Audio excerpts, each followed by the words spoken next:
अजब अल्लाहुम्मा सल्ले अला सलवात सगोरी पढ़ंदा आहिनि जेके अजब अल्लाहुम्मा सल्ले अला सलवात सगोरी पढ़ंदा आहिनि जेके अजब अल्लाहुम्मा सल्ले अला सलवात सगोरी पढ़ंदा आहिनि ओ दारा इंसान का आसूदा उदाहरा इंसान का आसूदा ऐं औखीअ में बि न अड़ंदा आहिनि जेके अजब अल्लाहुम्मा सल्ले अला सलवात सगोरी पढ़ंदा आहिनि जेके अजब अल्लाहुम्मा सल्ले अला सलवात सगोरी पढ़ंदा आहिनि उदाहर इंसान का आसूदा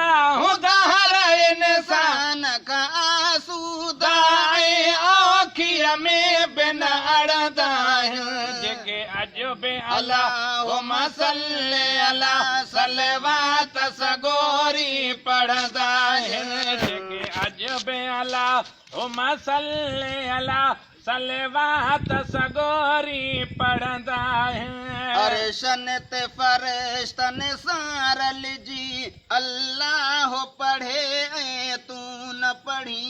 अर्शन ते फरिश्तन सां रलिजी अल्लाह पढ़े ऐं तूं न पढ़ी अर्शन ते फरिश्तन सां रलिजी अल्लाह पढ़े ऐं तूं न पढ़ी रहमान जा प्यारा राज़ी पर रहमान जा प्यारा राज़ी पर शैतान जा साथी सड़ंदा आहिनि जेके अजब अल्लाहुम्मा सल्ले अला सलवात सगोरी पढ़ंदा आहिनि जेके अजब अल्लाहुम्मा सल्ले अला सलवात सगोरी पढ़ंदा आहिनि उदाहर इंसान का आसूदा उदाहर इंसान का आसूदा ऐं औखीअ में बि न अड़ंदा आहिनि जेके अजब अल्लाहुम्मा सल्ले अला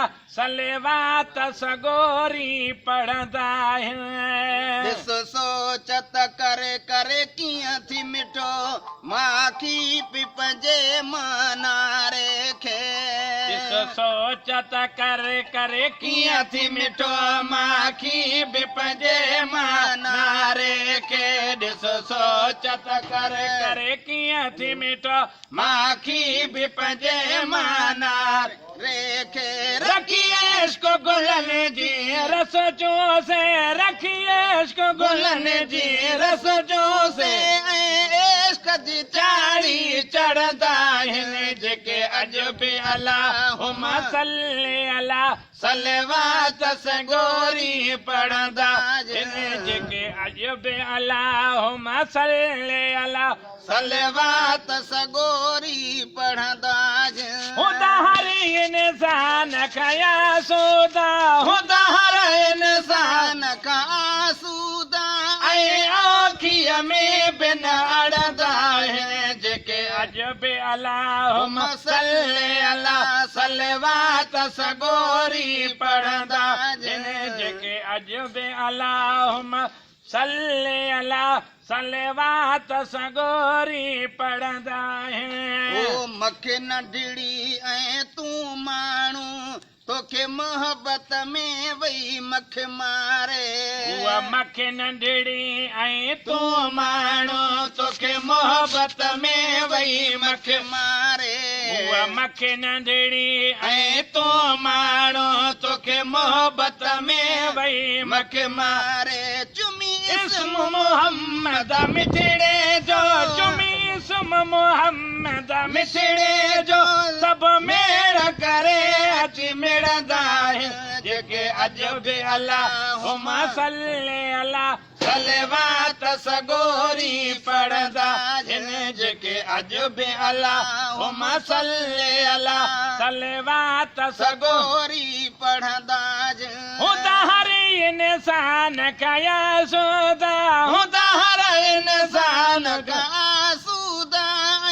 औखीअ में बि न अड़ंदा आहिनि जेके अजब अल्लाहुम्मा सल्ली अला सलवात सगोरी पढ़ंदा आहिनि ख़ुदि पढ़नि ऐं न वई रोकिन रंदो उहे ॾांजण ॾे भूगाड़ा थई ख़ुदि पढ़नि न रोकिन रहंदो उहे ॾांजण ॻाढ़ा ॾे भूथई ख़ुदि पढ़नि न पर रोकिन रहंदो उहे ॾांजण ॻाढ़ा ॾे भूथई न मिठाण मज़ो आमारन में न मिठाण ज़रोवा मारन में न मिठाण ज़रोवा मारन में वेझो वञ त परे खां विढ़ंदा आहिनि जेके अजब अल्लाहुम्मा सल्ली अला सलवात सगोरी पढ़ंदा जेके अजब अल्लाहुम्मा सल्ली अला सलवात सगोरी पढ़ंदा आहिनि उदारा इंसान का आसूदा उदारा इंसान का आसूदा ऐं आखीअ में बि न अड़ंदा आहिनि जेके अजब अल्लाहुम्मा सल्ली अला सलवात सगोरी पढ़ंदा आहिनि जेके अजब अल्लाहुम्मा सल्ली अला सलवात सगोरी पढ़ंदा आहिनि इन बोल मिठे जे बोलण सां ॾह दर्जा ॾातर ॾींदो आहे इन बोल मिठे जे बोलण सां ॾह दर्जा ॾातर ॾींदो इन बोल मिठे जे बोलण सां ॾह दर्जा ॾातर ॾींदो ओ गुलाम नबी सिकवारनि जा ओ गुलाम नबी सिकवारनि जा इहे जन्नत में घर जुड़ंदा आहिनि जेके अजब अल्लाहुम्मा सल्ली अला सलवात सगोरी पढ़ंदा आहिनि जेके अजब अल्लाहुम्मा सल्ली अला सलवात सगोरी पढ़ंदा खुदा हर इंसान का आसूदा खुदा हर इंसान का आसूदा ऐं आखीअ में बि न अड़ंदा आहिनि जेके अजब अल्लाहुम्मा सल्ली अला सलवात सगोरी पढ़ंदा आहिनि जेके अजब अल्लाहुम्मा सल्ली अला सलवात सगोरी पढ़ंदा आहिनि